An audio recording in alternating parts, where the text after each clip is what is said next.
Welcome back to the Prepared Paralegal.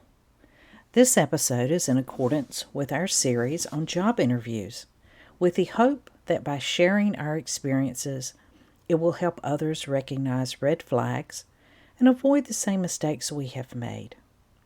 This episode is entitled Malicious Intent. I really wasn't sure if I wanted to tackle this issue, but it has become so prevalent in our society today that I feel I must at least draw some attention to it. So, here goes. Race is a very volatile subject these days, and I want to approach this experience in a way that would educate rather than inflame. Our story begins with an interview scheduled via email, so no direct verbal contact with the attorney. It seems that some firms are deciding to go this route, and I have to disagree with this strategy. It could be that they have so many no-shows for interviews. I don't know. As an interviewer, you can pre-screen your candidates via telephone, easier than you can with them sitting across the desk from you. Let's face it, by the time you get to that interview, it is basically a personality test to see if the current employees will let you into their club. I know this is a little off topic, but I just want to add my 2 cents worth.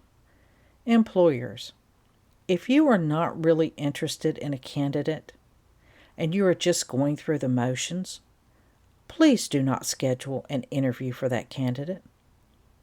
Candidates have to spend money, gas, and time to go to these interviews, and it's really not fair to them, in my opinion, and it's not even ethical, to have someone who is out of a job expending money they don't have for the hope of employment when there is no way in the world you're going to hire them. That's just not right.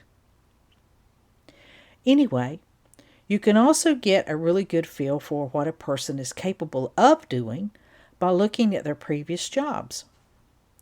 It's amazing to me that many hiring managers, whether it's human resources or the supervising attorney, do not even look at a candidate's resume until 5 minutes before the interview.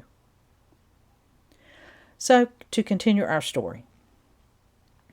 I arrived at the law firm a few minutes early due to the location of the firm.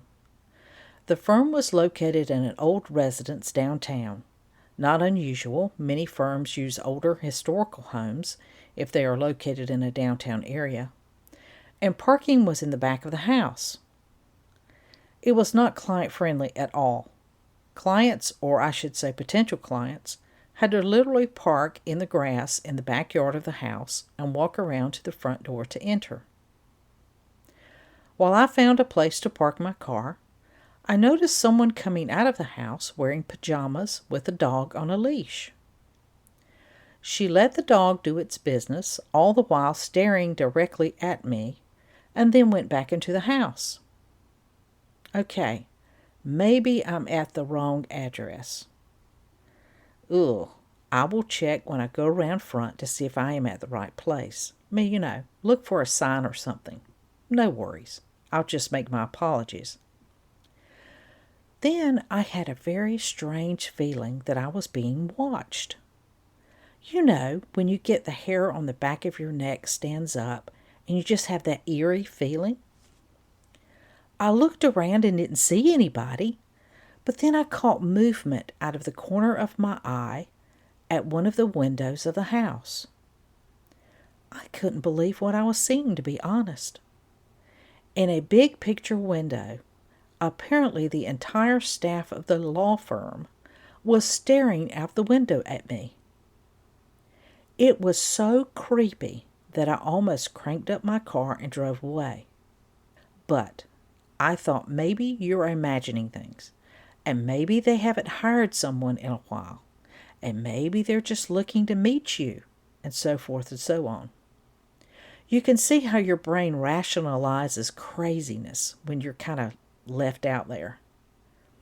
So I got out of my car, got myself together, and headed towards the front door. Now let me interject here just a little bit of an observation.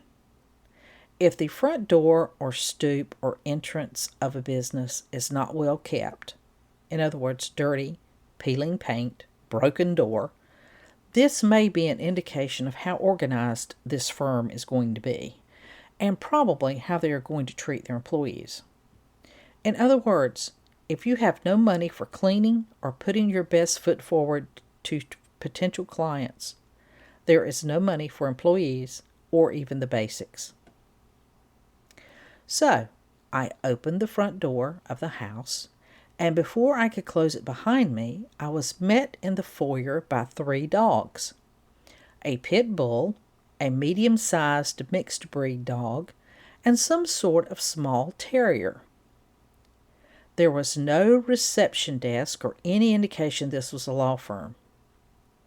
I immediately began to panic and felt like, oh no, I have just entered somebody's house by accident, and began to retreat out the door, when a guy appeared out of a side room and greeted me. I would later learn that this person was some sort of partner in the business. So, after wrangling the dogs away from my crotch, he showed me into a side room that was used as a small conference room. The house was a historical house with the high ceilings and large doors, but was not kept up at all. It kind of looked like they had just painted on top of old paint without prepping any surfaces or anything, with the hopes that it would just look better. The floors creaked terribly, and you could hear everyone's conversations.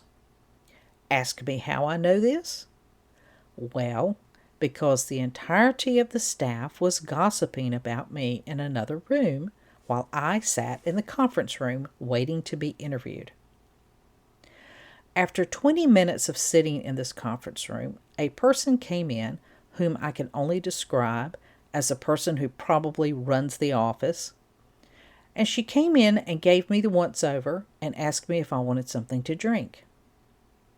I politely said that I was just fine, and she left. She immediately went next door and began to gossip to the other staff about me. How lovely. Another 10 minutes passed, 30 minutes in total, when I was finally greeted by the owner of the firm. She was dressed in short shorts and a pajama top. You guessed it. This was the person I saw outside letting her dog go to the restroom. So I was shown into her office, which happened to be the living room of the house, and the other guy I had previously met joined us.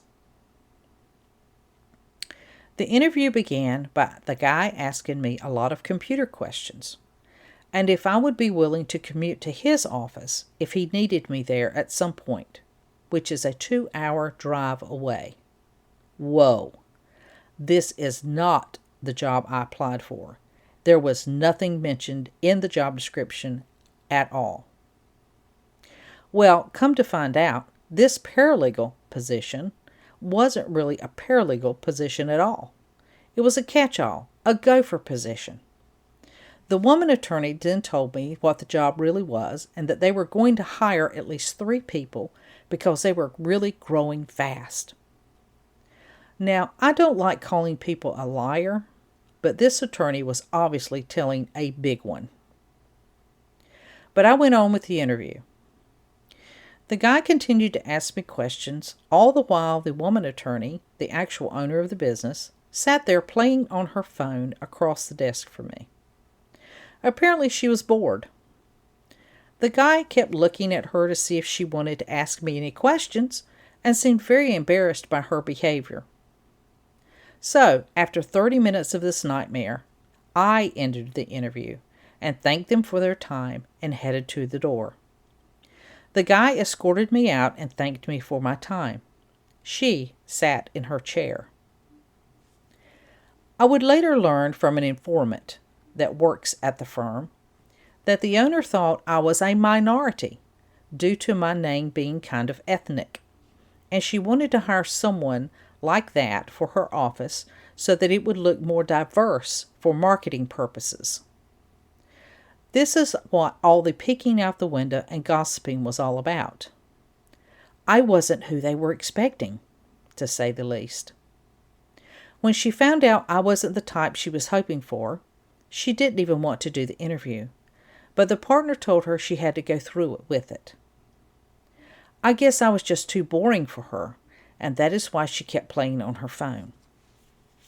For someone in their late 30s, early 40s, and owner of a business, she was extremely immature. I also learned that the owner lives in the upstairs of the house as her personal residence. The partner that I met lives in another town 2 hours away and comes by periodically on Fridays and stays over the weekend.